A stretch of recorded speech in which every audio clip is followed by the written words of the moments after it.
Good evening, friends, and welcome. You're listening to Golden Hour Radio, coming to you from a softly lit studio long after most of the world has gone to sleep. I'm glad you're here, wherever you're listening from, whether it's a warm bed, a living room sofa, or a quiet house after a long day. You're right where you're supposed to be. There's nothing you need to listen for, and nothing you need to remember. Just the sound of a familiar voice, like an old radio playing softly in the next room. This is Golden Hour Radio, keeping you company through the calmest part of the night.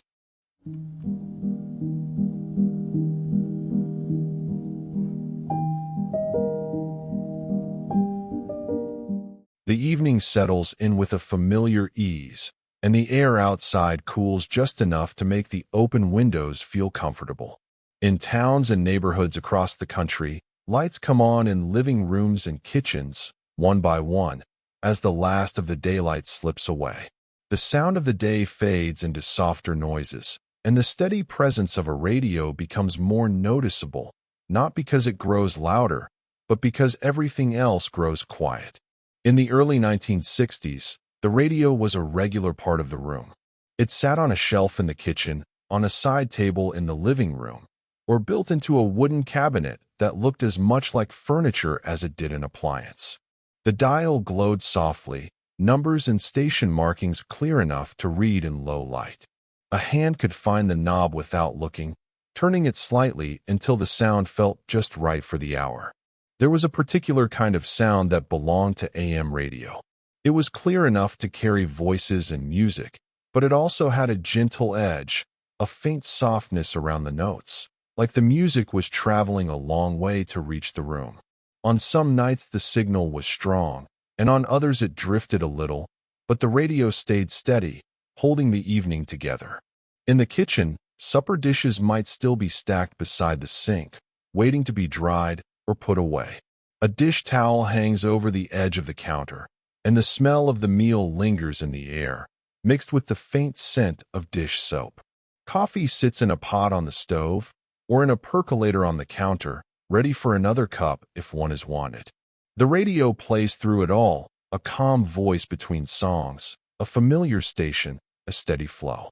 Pop music in the early 60s often entered people's lives in small, ordinary moments like these. A song might come on while someone wiped the table or rinsed a plate. It might play while a person leaned against the counter, waiting for the kettle to warm. The music did not require a special occasion. It belonged to the evening the way lamplight and quiet conversation belonged to the evening. In living rooms, the radio might share space with a television set, but the television is often dark at this hour. The radio remains, filling the room gently. A sofa sits beneath a lamp, its shade casting a warm circle of light. An easy chair holds the shape of regular use. A folded newspaper rests on a table, and a magazine lies open to a page of photographs, left there without concern. Outside, a car moves down the street at an easy pace, headlights gliding across lawns and porch steps. Through an open window, the faint sound of music can be heard for a moment, then it fades as the car passes. That was part of how music traveled then, not only through the airwaves into homes, but through the neighborhood itself, carried by passing cars and open windows. Car radios were a world of their own. In the early 60s, a dashboard radio was often simple, with a few buttons and a dial, sometimes marked with station numbers that were well known to the driver. The sound was steady but slightly different than the sound in the house, shaped by the engine's hum and the road beneath the tires. At a stoplight, the music might feel clearer, and on a quiet road it might blend into the steady motion of driving. Even short trips in the car had their own rhythm. A drive to the corner store, a trip to pick up something forgotten, a slow ride down Main Street just to see what was happening. The radio was always there, playing softly, making the car feel like a small room moving through the night. In the early 1960s, stations had personalities. The announcers had steady voices, and they spoke as though they knew the listener, even if they had never met. They introduced songs, mentioned the time, shared the weather, and kept things moving without hurry. There was a comfort in how predictable it felt. The next song would come, then another, and the night would continue. The songs themselves often had a brightness to them, but when played low on an evening radio, they took on a calmer tone. The melodies were familiar, the rhythms gentle. Even a lively tune, heard softly through a kitchen radio, could feel like part of the background of home. The music did not need to be studied. It could simply be there. Some people listened while doing small tasks. Someone might iron a shirt, the iron moving slowly across fabric while the radio played nearby. Someone might sort mail at the kitchen table, envelopes stacked in neat piles. A person might sit at the edge of a bed, removing a pair of shoes, listening to a song without thinking much about it. The music flowed through these routines as naturally as conversation did. In a neighborhood, sounds overlapped gently. A radio in one house, a radio in a car, the distant sound of a television in another home. The evening gathered these noises together and softened them.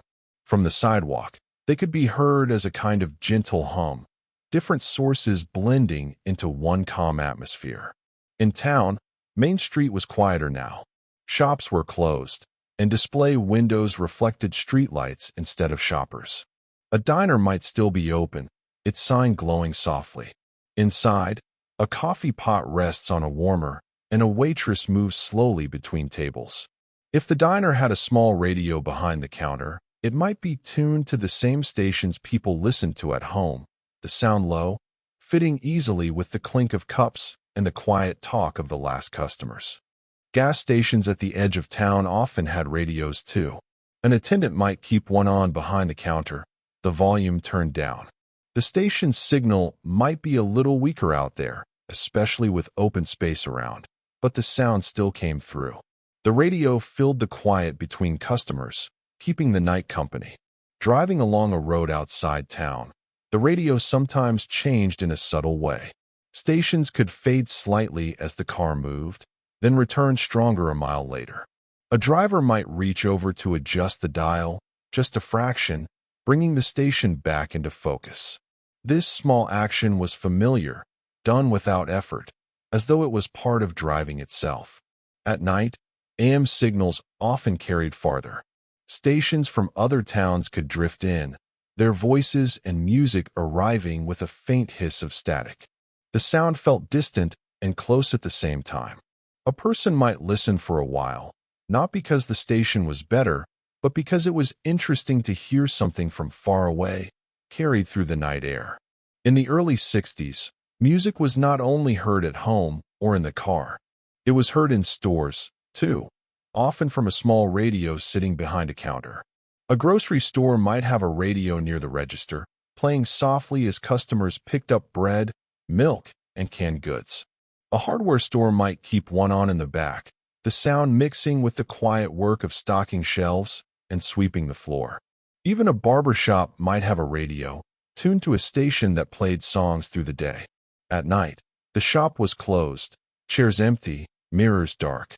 But earlier, those songs would have drifted through the room while someone waited their turn, listening without thinking about it.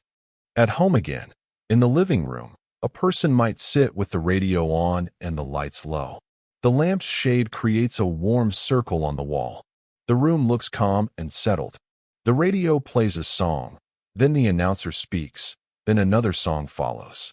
The order feels natural. Nothing is asked of anyone. The music simply moves along. Sometimes the radio played a short advertisement, delivered in a steady voice, followed by a station identification, then back to music. These breaks were part of the sound of the time, familiar and expected. They did not interrupt the evening so much as mark it gently, like small signposts along a quiet road. In bedrooms, smaller radios rested on nightstands, their dials glowing faintly. The sound was turned low. A song might drift in and out of attention. The voice of an announcer might be heard for a moment, then fade into the background.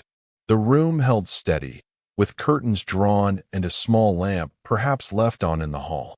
Outside, the streetlights hummed softly. A few cars passed at long intervals. The air cooled a little more, and the scent of grass and trees was more noticeable. The night felt settled, and the radio sound felt like part of the structure of the evening, as steady as the ticking of a clock. If a person sat in a parked car for a moment, engine off, the radio could still be playing. The sound would be a little softer without the engine's hum. The dashboard might glow faintly, numbers and indicators lit. The steering wheel felt smooth under the hands. Through the windshield, the quiet street looked calm, and the music from the AM station filled the small space. In the early 60s, listening to pop music did not always mean focusing on it closely. Often it meant letting it accompany the evening. It played while someone wrote a note, while someone checked a calendar, while someone set out a lunch pail for the next day. It played while someone stood at the sink, rinsing a cup, then drying it slowly. The songs themselves became familiar through repetition. A tune heard once on the radio could be heard again later that night, or the next day, or a few days later. Over time, the melodies settled into memory. People might hum them without trying. A person might whistle a short phrase while walking from the car to the house. The music became part of the everyday soundscape. In a town where people knew the stations by heart, there was comfort in turning the dial to the usual place. The announcer's voice sounded steady. The signal felt familiar. The music that followed fit the evening without effort. If the station faded slightly, it would come back. If a bit of static appeared, it would pass. The night would remain steady. As the hours went on, the radio volume might be turned down just a notch. Lamps might be switched off one by one. The kitchen might go dark, leaving only the faint glow of a hallway light. The living room might hold a single pool of lamplight for a while longer, then that too might be turned off. The radio often stayed on. It played into the quiet, carrying soft music and steady voices. It moved through the night without needing a conclusion. The sound of the AM station remained, shaping the atmosphere of the evening the way it did in those years, steady and familiar, as the town held still and the night continued on at its own gentle pace. The evening comes on in a gentle way, with the kind of soft light that makes everything look a little calmer than it did an hour before. The sky fades from bright to muted, and a warm breeze moves through open windows. Across quiet neighborhoods, lamps are turned on, porch lights glow, and the day begins to settle into its familiar nighttime shape. In the early and middle years of the 1960s, there were certain sounds that seemed to fit perfectly with evenings like this. The radio would be on in the kitchen or the living room, turned down low, just enough to be heard without effort. A wooden tabletop radio sat on a counter, or a larger console radio stood against the wall like a piece of furniture.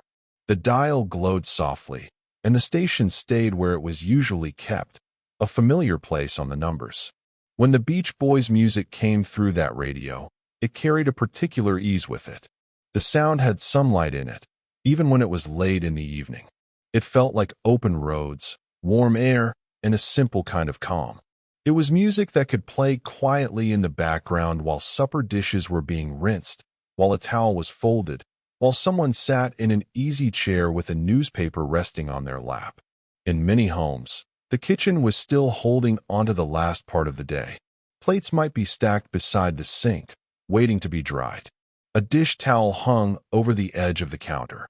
The smell of supper lingered, mixed with the faint scent of dish soap and warm coffee. Someone might rinse a glass, set it in a rack, and then pause for a moment, listening as a familiar melody drifted through the room. The music of the Beach Boys often arrived through AM radio first. A station would play it between other songs, and the announcer might speak in a calm voice over the intro, naming the song, and then letting it go. The sound on AM radio had its own character. The edges of the music were softened slightly, and the whole thing felt like it was coming from somewhere just beyond the room, traveling through the air to reach the listener. There was comfort in how steady radio listening could be. A person did not need to choose each song. The station did that. The evening moved along with the programming, songs coming and going like passing cars on a quiet street. When a Beach Boys song appeared, it felt like a familiar visitor, recognizable within a few notes, then settling in for its short time before moving on. In the living room, The radio might sit beside a record player.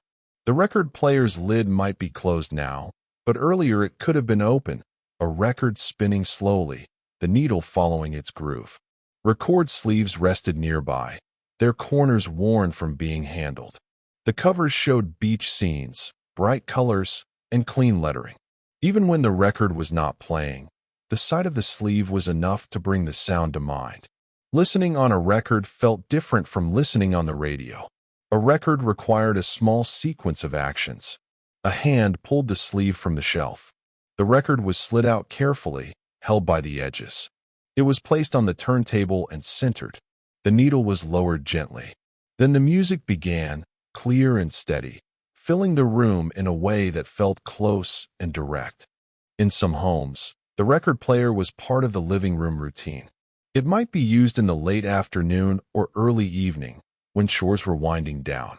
A record could play while someone straightened the room, while someone arranged magazines on a table, while someone set out glasses and a small bowl of nuts for later. The music didn't change the pace of the evening. It simply rode along with it. Outside, a few cars moved down the street, their headlights sweeping across lawns and porch steps. Through an open window, the faint sound of a car radio could be heard for a moment, then it faded as the car passed. Beach Boys songs were often heard this way too, carried briefly across the night air, then disappearing as the car turned a corner. Cars in the 1960s often had radios that were simple and sturdy. The dial was easy to turn, and the sound came through a speaker in the dashboard. When a Beach Boys song came on, it mixed with the hum of the engine and the sound of tires on the road. On a warm evening, windows might be rolled down, and the music could spill out into the air. A short drive through town felt different with music playing. A person might head to the drugstore for something small, or drive to the corner market for a loaf of bread. The radio kept playing, making the trip feel smooth and complete. Even a stop at a traffic light felt like part of the song's rhythm, the car idling while the music continued. In coastal towns, the connection between that music and the landscape felt natural. The smell of salt in the air, the sound of waves in the distance, the sight of palm trees or sandy parking lots near the beach. But even far from the ocean, the music carried its own suggestion of sunlight and open space. It could play in a small town surrounded by fields and still bring the feeling of a summer day. At home, the evening routine continued. Someone might fold laundry in the living room, stacking shirts and towels neatly. Someone might set out clothes for the next day, hanging a shirt on a chair. A person might sit with a cup of coffee, not in a hurry to finish it. The music filled the space gently, never pushing, never demanding. The announcer on the radio spoke now and then, introducing a new song, mentioning the time, offering a weather note for tomorrow. His voice stayed calm, steady, as if he understood the late hour. The Beach Boys' music could appear in that flow without changing the mood of the broadcast. It fit alongside other songs of the time, part of the steady stream that kept the radio moving. In diners, jukeboxes glowed softly in the corner. Earlier in the evening, they might have been busy, coins dropped in, buttons pressed, selections chosen. By later hours, the jukebox played less often. When it did play, a Beach Boys song might come up, bright but not loud, filling the space gently, then leaving it as it was. A diner at night had its own calm rhythm. Coffee cups clinked lightly. A waitress wiped the counter with steady movements. A cook in the back moved quietly, the sound of dishes and a low kitchen fan blending into the room. The jukebox light reflected on chrome and glass. The music was part of the atmosphere, never the center of attention. Back on the street, storefronts were dark. A neon sign here and there glowed softly. A theater marquee might be lit, but the last show had already ended. Posters in glass cases showed smiling faces, bright colors, and titles that were familiar to people passing by. The town felt quiet and settled, holding its shape as the night deepened. Inside homes again, the record player might be used once more before bedtime. Someone might choose a familiar album, not for excitement, but for the comfort of its sound. The needle lowered, and the music began again, steady and clear. The room's lamplight made everything look warmer. Shadows sat quietly in corners. Curtains moved slightly with the breeze from an open window. The Beach Boys sound, when played softly late at night, could feel even calmer than it did during the day. The harmonies blended gently. The instruments had a clean brightness, but it didn't disturb the quiet. The music had a smoothness to it that fit an evening routine. In bedrooms, small radios sat on nightstands, dials glowing faintly. The volume was turned low. A Beach Boys song might drift through the room, then fade into another song, then an announcer's voice. The listener did not need to follow closely. The sound was there, steady and familiar, like the ticking of a clock. At night, AM signals sometimes carried farther. A station from a different town could drift in, bringing slightly different programming, slightly different announcer voices. The music could fade in and out with a faint hiss of static. A hand might adjust the dial slightly, bringing the signal back, then leaving it alone again. In a parked car, a person might sit for a moment with the radio on and the engine off. The dashboard glowed faintly, numbers and indicators lit. The steering wheel felt smooth. Outside the windshield, the street looked calm under the streetlights. The music played softly in that small enclosed space, making it feel like a quiet room. In a parked car, a person might sit for a moment with the radio on and the engine off. The dashboard glowed faintly, numbers and indicators lit. The steering wheel felt smooth. Outside the windshield, the street looked calm under the streetlights. The music played softly in that small enclosed space, making it feel like a quiet room. Inside, a kitchen clock ticked steadily. A mantel clock chimed softly on the hour. The radio continued to play, songs and voices moving along without effort. A Beach Boys tune might return again later in the programming, familiar as ever, heard without needing to be noticed. That was part of how music lived in the 1960s. It was not always an event. Often it was part of the background of daily life, woven into routines. It played while people cleaned up, while they drove, while they sat quietly. It became part of the atmosphere of an evening, just as much as lamplight and open windows. The history of that music is found in these ordinary moments. A song on the radio while someone dried dishes. A record spinning while someone straightened the living room. A car radio playing softly on a slow drive through town. These were the places where the sound lived, steady and familiar. As the night goes on, the radio volume is turned down a notch. Lamps are switched off one by one. The house grows dimmer and quieter. The music remains for a while longer, then fades gently into the space between sounds. The evening holds steady, calm, and unhurried, and the familiar sound of a California harmony, heard softly through a radio or a record, settles naturally into the quiet of another ordinary night. The evening settles in with a calm that feels familiar, the kind that arrives without calling attention to itself. The light outside softens and pulls back from the windows, leaving rooms gently lit by lamps and the quiet glow of radios. Across towns and neighborhoods, the day eases into night, and the steady sounds of home take over. In the 1960s, Motown music often found its way into these evenings without ceremony. A radio in the kitchen might already be playing, the volume turned low, just enough to be heard over the soft clink of dishes. The radio itself sits where it always has, perhaps on a counter or a shelf, its dial glowing faintly. The station is familiar, a place on the dial that rarely changes, and the sound coming through it feels settled and dependable. In kitchens, the work of the day is winding down. Plates are stacked near the sink, waiting to be dried. A dish towel hangs over the edge of the counter. The smell of supper lingers, mixed with warm water and soap. Someone rinses a cup, sets it upside down, and pauses for a moment, listening as a song moves easily through the room. Motown melodies fit naturally here, steady and smooth, offering company without interrupting the rhythm of the evening. In the living room, the radio might be part of a larger piece of furniture, a console with wood panels and fabric covering the speaker. It looks solid and familiar, more like a cabinet than a machine.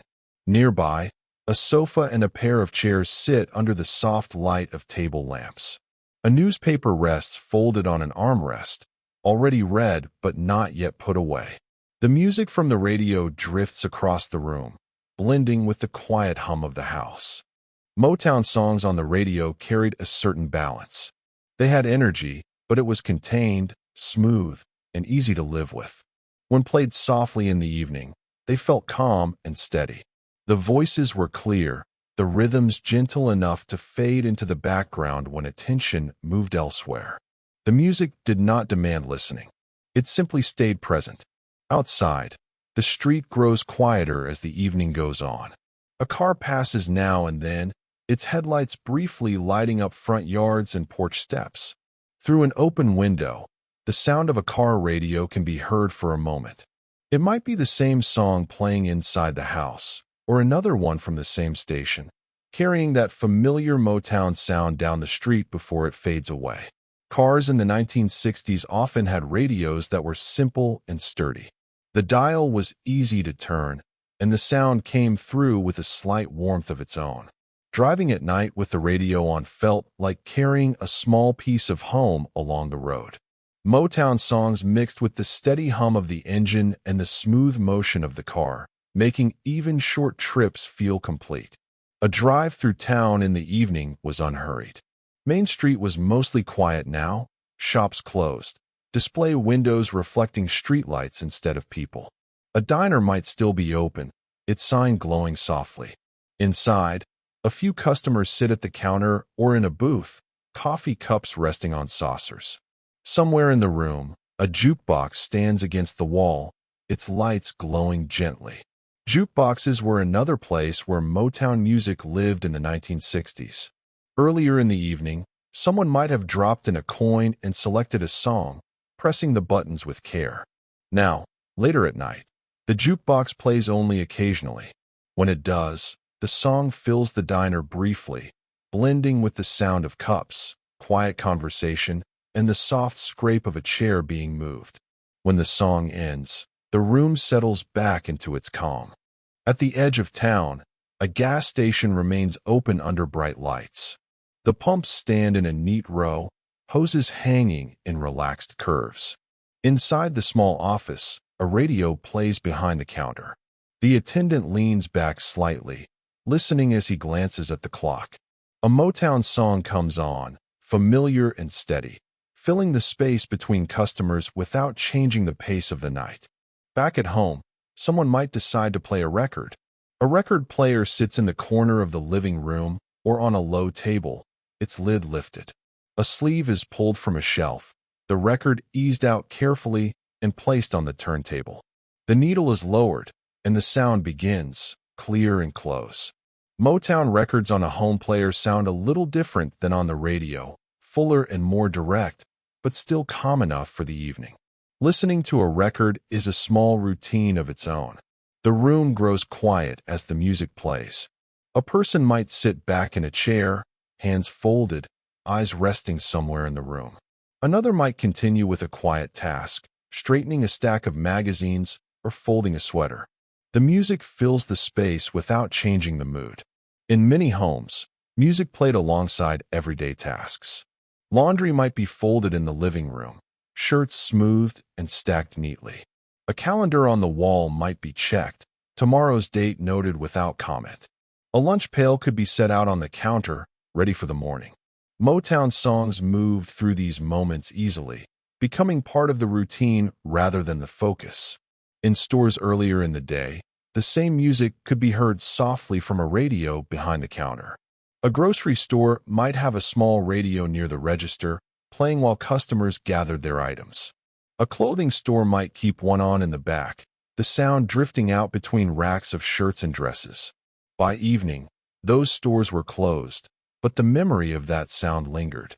As the night deepens, the neighborhood settles further.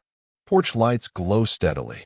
A porch swing moves slightly in the breeze, then comes to rest. The air cools, and the scent of grass and trees becomes more noticeable. Inside, Windows might be opened a bit wider, letting the night air in. In bedrooms, small radios sit on nightstands, their dials glowing faintly. The volume is turned low. Motown songs drift in and out of attention, followed by the calm voice of an announcer, then another song. The listener does not need to follow closely. The sound is there, steady and familiar, like a quiet companion. Late at night, AM radio signals sometimes carry farther. Stations from other towns drift in, bringing voices and songs from places just beyond the horizon. There may be a faint hiss of static, then the signal clears again. A hand might reach out to adjust the dial slightly, then leave it alone. The music continues. In a parked car, someone might sit for a moment with the radio on and the engine off. The dashboard glows softly, numbers and indicators lit.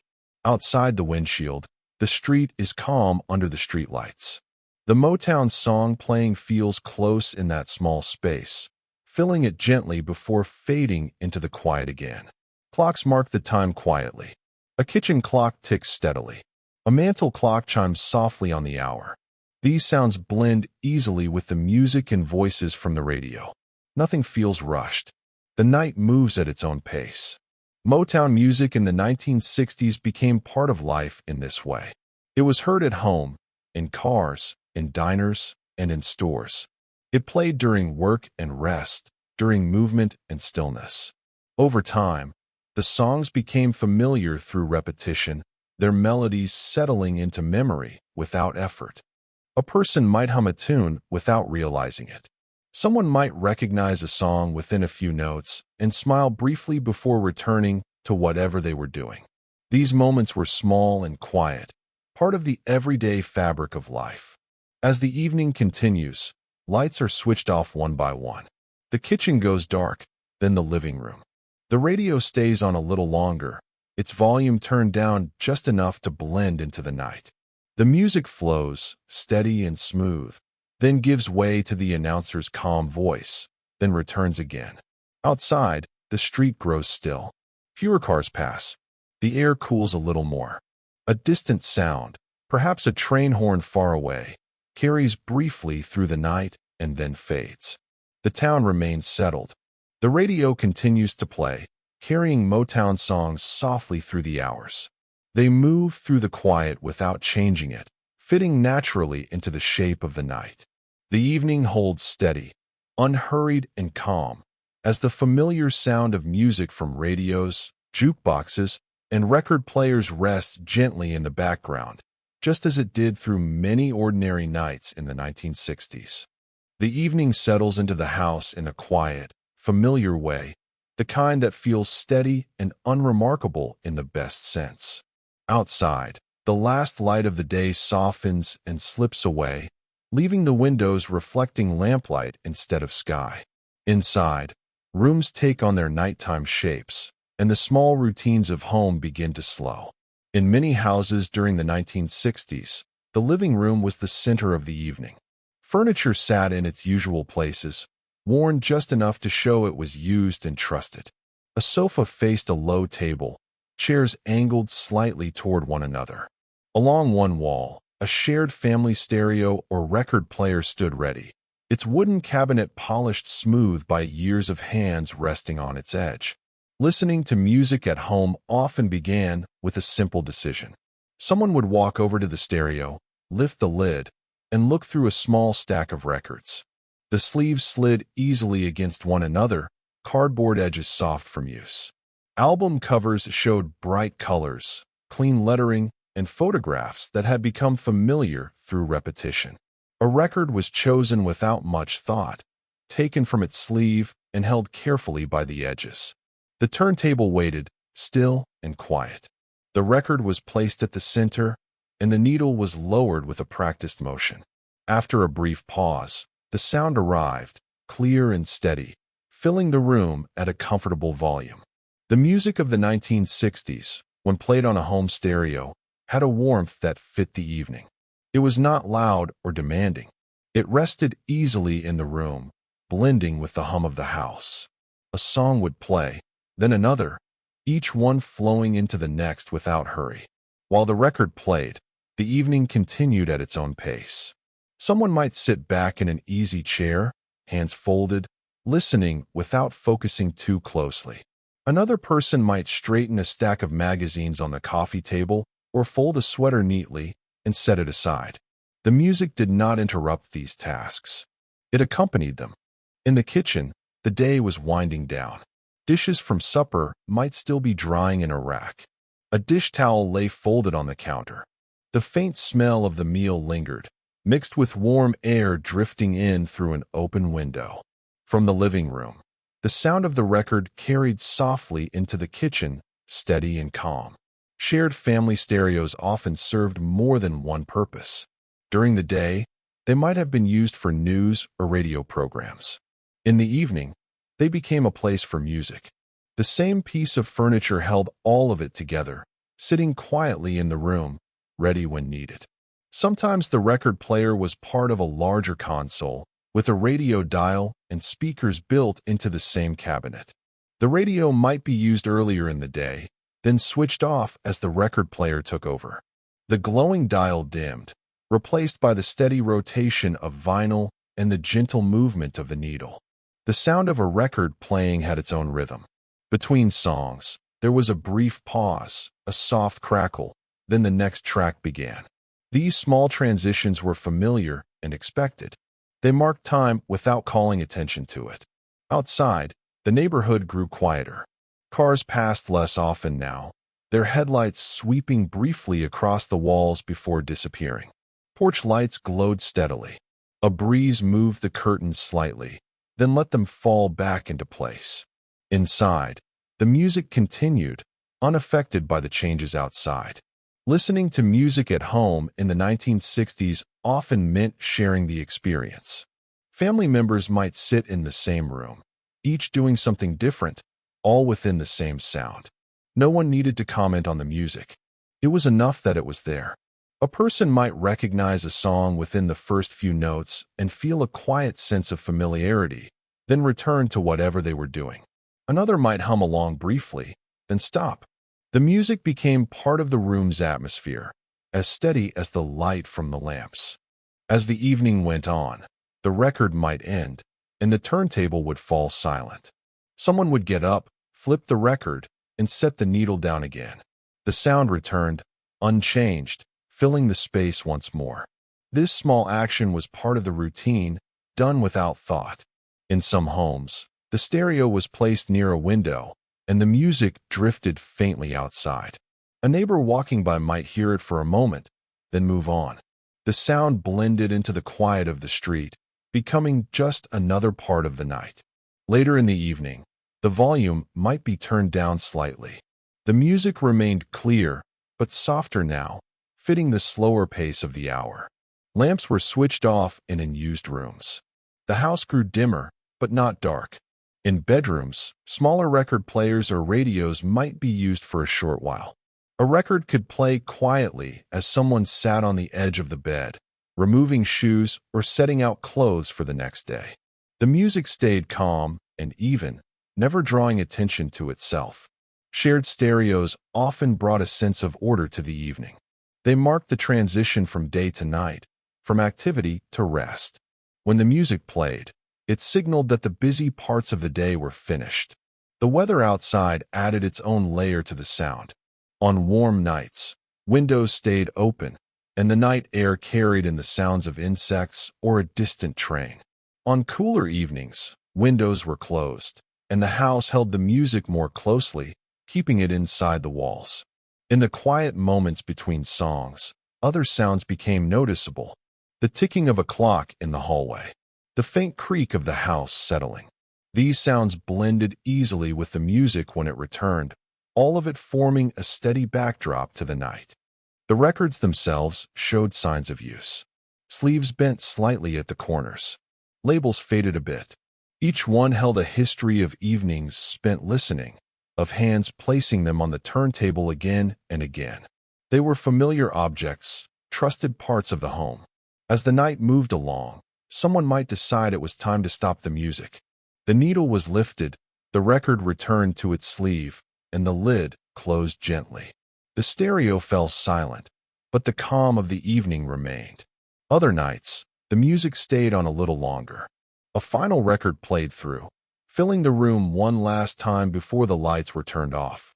The sound faded naturally, leaving the house quiet and settled. Listening to 1960s music at home was often less about the songs themselves and more about how they fit into daily life. They played during ordinary moments, during routines that repeated night after night. Over time, those sounds became part of what home felt like. As the evening reaches its later hours, the house holds still. The rooms are dim, the air quiet. The shared family stereo stands silent now, its work done for the night. The memory of the music lingers softly, as familiar and steady as the home itself, resting easily in the calm of another ordinary evening. The night arrives quietly, without any sharp edge to it, just a gradual easing from one part of the day into another. The light outside dims and settles, and inside the house the lamps take over, casting a steady, familiar glow. Windows are opened just enough to let in the cooler air, and the sounds of the neighborhood soften into the background. In the 1960s, folk music often found its place at hours like this. It came through late-night radio broadcasts, carried on calm voices and simple arrangements. A radio sat on a table or shelf, its dial glowing softly, tuned to a station that was known for keeping things steady after dark. The volume was turned down low, not meant to fill the room, but to sit within it. Living rooms at night held their shape easily. Chairs faced one another in easy angles. A sofa rested beneath a lamp that had been switched on earlier and left alone.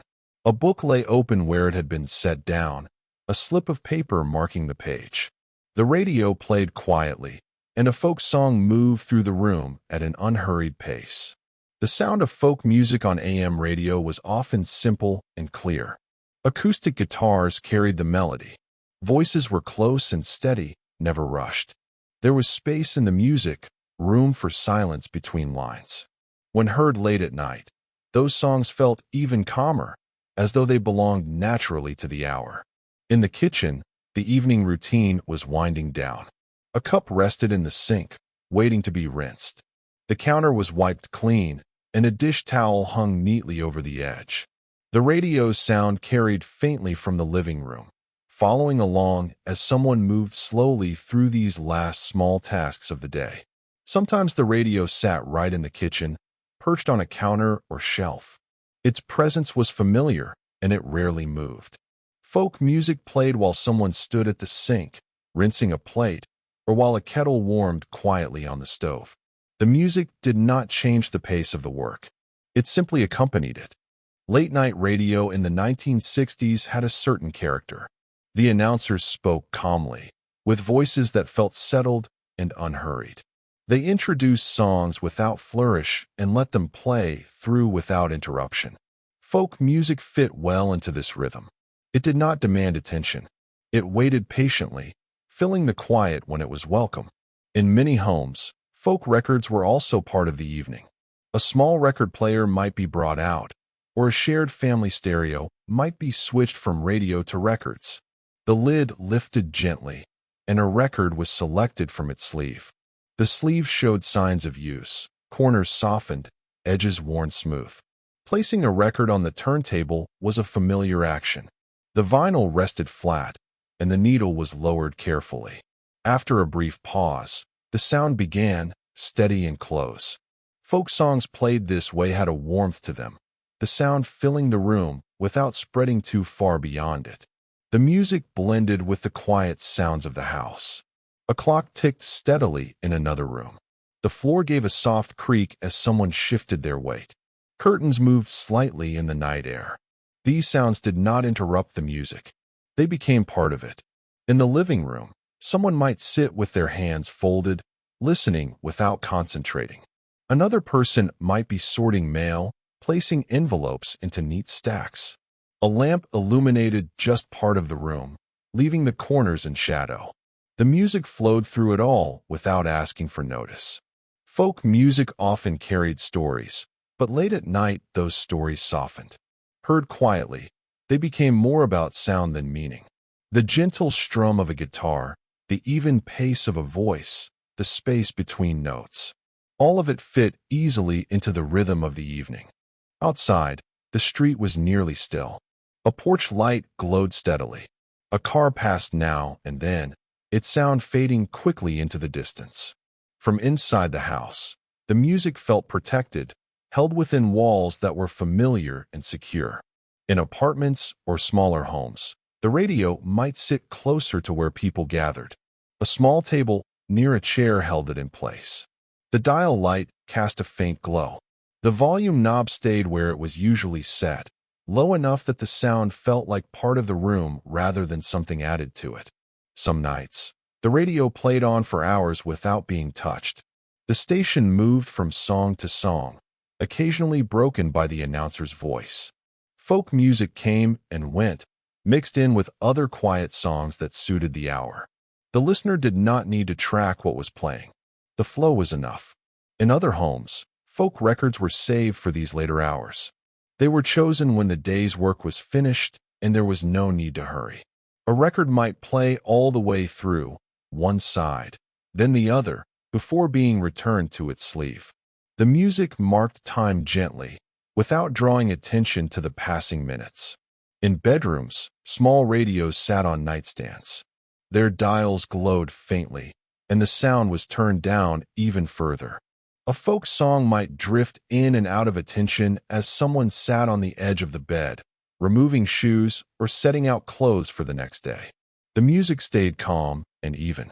Late-night folk music often felt personal, even when it was shared. It did not fill large spaces or call for applause.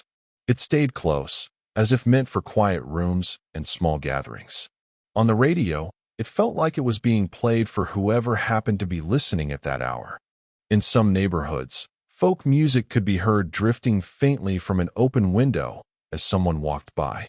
It blended with the night sounds and disappeared quickly, leaving no trace behind.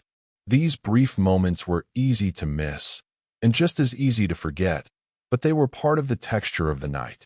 Inside again, the living room grew dimmer as lamps were switched off in unused rooms. The music continued for a while longer, then perhaps the radio was turned down another notch. The sound softened, becoming more suggestion than presence. The weather outside played its part. On warm nights, the air moved slowly through the rooms, carrying with it the faint sound of insects or a distant train. On cooler nights, windows were closed, and the house held the music closer, keeping it contained within familiar walls. Folk music in the 1960s often traveled quietly. It did not rely on large orchestration or strong amplification. It fit well with radios turned low and record players used gently. It was music that could stay with someone without asking to be noticed. In the quiet between songs, the room held still. Then the next track began, and the sound returned as calmly as it had left. These small cycles repeated through the night, marking time without effort. As the hour grew later, the music might stop altogether. The record ended, or the radio was switched off. The room fell quiet, but the calm remained. The sounds of the house, the steady ticking of a clock, the soft movement of air, all continued. Other nights, the radio stayed on longer, playing softly into the early hours. Folk songs came and went, familiar voices returning now and then. The listener did not need to stay awake to hear them. The sound simply existed, steady and patient. The history of folk music in the 1960s is found in these quiet settings. It lived on late-night radio, in living rooms lit by lamps, in bedrooms where the sound was barely above a whisper. It became part of the night, as natural as the slowing pace of the house. As the evening settles fully into night, the rooms rest in their places. The radio hum fades, the record player sits still, and the house holds its quiet. The memory of soft voices and gentle guitars lingers briefly, then blends into the calm of another ordinary night, steady and unremarkable, just as it was meant to be. The night settles in without any announcement, just a gradual easing of the light outside and a quiet change in the air. Windows that were bright an hour ago now reflect the warm glow of lamps inside. Across towns and neighborhoods, houses take on their evening stillness, and the sounds of the day soften into something slower and more familiar. In the 1960s, music was already woven into this part of the day. It did not arrive with urgency. It simply continued, as it had all afternoon, now fitting itself to the calmer hours. Radios stayed on in living rooms and kitchens, their volume turned down slightly as the evening went on. Record players rested nearby, ready to be used if someone felt like changing the sound of the room. Living rooms in those years had a settled feel at night. Furniture stayed where it always had, shaped by years of use. A sofa faced a low table, chairs angled just enough to feel conversational even when no one was speaking. Along one wall, a radio or a shared family stereo sat quietly, its wooden surface catching the light from a nearby lamp. Music in the 1960s often entered the evening this way, not as something planned, but as part of the room itself. A song played while someone adjusted a lampshade. Another followed while a newspaper was folded and set aside. The sound filled the space gently, never demanding attention, always ready to fade into the background when something else took focus. In kitchens, the evening routine moved along at an unhurried pace. Supper dishes might be stacked near the sink, waiting to be washed or dried. A dish towel hung neatly over the edge of the counter. The smell of the meal lingered in the air, mixed with the faint scent of warm water and soap. From the next room, music carried softly, steady, and familiar. The radio was often the easiest way to hear music. It required little effort. A hand turned the knob once, and the station stayed where it belonged. The dial glowed faintly, numbers easy to read in low light. The sound coming through had a warmth of its own, shaped by distance and air, softened just enough to feel comfortable. In the 1960s, radio programming moved at a steady pace, especially in the evening. Announcers spoke calmly, their voices even and unhurried. They introduced songs, mentioned the time, and then let the music continue. There was no rush to move on. The night had room for everything. Records offered a different way to listen, and many homes used both. A record player might sit beside the radio, its lid closed until someone decided to use it. Choosing a record was a small ritual. Sleeves were pulled from a shelf, their edges worn smooth from use. Covers showed familiar images and lettering, recognizable without being examined closely. When a record was placed on the turntable, the room seemed to pause for a moment.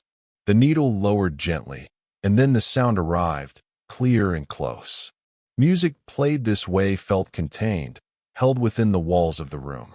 It filled the space evenly, neither loud nor distant. Listening at home often meant sharing the sound without discussing it. One person might sit and listen quietly. Another might continue with small tasks, folding laundry or straightening a stack of magazines. The music stayed with them, adjusting itself to the pace of the evening. Outside, the neighborhood grew quieter as night settled in. Cars passed less often now, their headlights sweeping briefly across porches and lawns before disappearing. Streetlights hummed softly. A breeze moved leaves and curtains in small, steady motions. Inside, the music remained unchanged, unaffected by the quiet beyond the walls. In towns, Main Street took on a different look at night. Shops were closed, their display windows reflecting streetlights instead of people. A diner might still be open, its interior softly lit. Inside, a few customers sat at the counter or in booths, coffee cups resting nearby. Somewhere in the room, a radio or jukebox played quietly, adding to the calm rather than breaking it. Music in the 1960s lived in these ordinary places. It was heard in homes, in cars, in diners, and in stores. It did not belong to one setting alone. A song that played on the radio at home might be heard again later through a car window or from a radio behind a counter. Driving at night with the radio on was its own kind of listening. The sound mixed with the hum of the engine and the steady motion of the road. A short trip across town felt complete with music playing, even if no one paid close attention to which song it was. The radio kept the car company. Back at home, the evening continued its slow shift toward night. Lamps were turned off in unused rooms. The living room might keep one light on a little longer, casting a warm circle on the wall. The radio volume might be turned down just a notch, enough to blend more fully into the quiet. The weather outside played its part as well. On warm nights, windows stayed open, letting in the sounds of insects and distant traffic. On cooler nights, windows were closed, and the house held the music closer. Either way, the sound adapted easily, fitting itself to the space. Clocks marked the time quietly. A kitchen clock ticked steadily. A mantel clock chimed softly on the hour. These sounds blended with the music, creating a steady rhythm that moved the evening along without effort. Music from the 1960s often became familiar through repetition. A song heard once might be heard again later that night or the next day. Over time, melodies settled into memory. People recognized them without thinking, humming along briefly or simply noting their presence before moving on. In bedrooms, smaller radios sat on nightstands, their dials glowing faintly. The volume was turned low, just enough to be heard if one listened for it. A song might drift in and out of awareness as someone sat on the edge of the bed, removing shoes or setting out clothes for the next day. Late at night, radio signals sometimes carried farther. Stations from other towns drifted in, their sounds softened by distance. A bit of static might appear, then fade away. A hand might adjust the dial slightly, bringing the station back into focus, then leave it alone again. In parked cars, the radio might stay on for a moment after the engine was turned off. The dashboard glowed softly, numbers and indicators lit. Outside, the street was calm under the streetlights. The music filled the small space briefly, then faded as the radio was switched off. The history of music in the 1960s is found in moments like these, not in grand events, but in evenings that moved along quietly. Songs played while dishes were washed, while laundry was folded, while people drove home or sat in familiar rooms. Music did not always command attention. Often, it lived comfortably in the background, shaping the atmosphere without asking to be noticed. It became part of what home sounded like, what a town sounded like at night. As the hours passed, the house settled further. The radio might stay on a little longer, or it might be switched off entirely. Either way, the calm remained. The rooms held their shape, familiar and secure. Outside, the night deepened. Fewer cars passed. The air cooled slightly. A distant sound, perhaps a train horn or a dog barking once, carried briefly and then disappeared. The town rested. Inside, the last lamp might be turned off. The radio fell silent, or continued softly in another room. The music of the day gave way to quiet, but the sense of steadiness stayed behind. In this way, music in the 1960s became part of everyday life. It accompanied routines, marked time gently, and filled ordinary spaces with sound that felt familiar and dependable. As the night settled fully in, the memory of those songs rested easily within the calm of the house, blending into the quiet of another ordinary evening.